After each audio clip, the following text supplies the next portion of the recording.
सुनी भैया, हम गायिका सविता शर्मा की तरफ से जे प्रेमी प्यार की खातिर जान गवेले, भगवान उनकर आत्मा के शांति दे।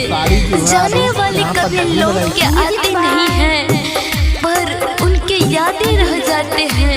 ये कैसे भगवान की खेला है जो एगो बच्चा से माँ छीन लेती है। दिखाते हैं आप सभी को।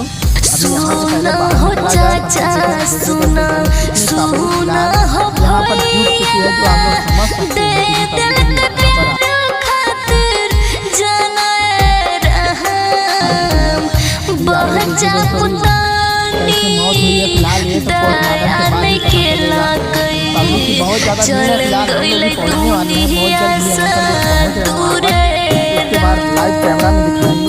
बच्चा पुतानी दया नहीं केला कई, चल गइल दुनिया से दूर।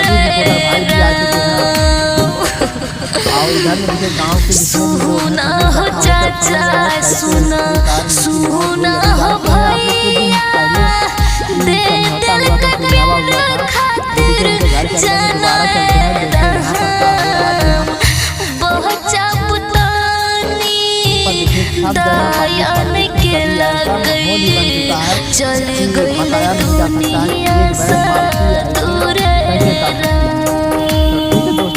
बच्चा पुतानी दया नहीं केला कई, चल गइल दुनिया से दूर।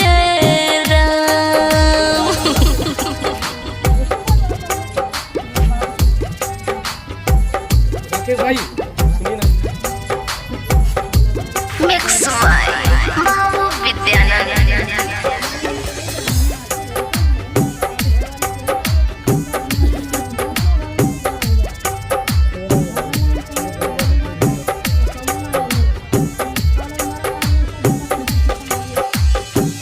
दोसरा के बात सुनी छोड़ल के परिवार हो, प्यारो तो छोड़ दिल कोई मालती के हाथ हो। एक घटना जो अभी देखें आप सब हैं और 100% सही है। दोसरा के जानकर बात फिलहाल हम लोगों को बहुत दुख हुआ है। छोड़ल के परिवार हो, प्यारो वीडियो को ऐसे देखते रहिए और पब्लिक की बहुत ज़्यादा हाथ हो। क्या होता है प्यारो न दिल कोई भैया मालती के साथ, एही समर लय विष्णु घरे रहम। बच्चा पुतानी केला कोई न दाया, चल गइल दुनिया से दूर रहम। बच्चा पुतानी केला कोई न दाया, चल गइल दुनिया से दूर रहम। फांसी लगा उसकी वजह से मौत हुई। क्या कुछ नहीं है, आप सब वीडियो में बने रहिए, अंत तक का जरूर देखिएगा। ठीक है, मिक्स बाय बाबू विद्यानंद।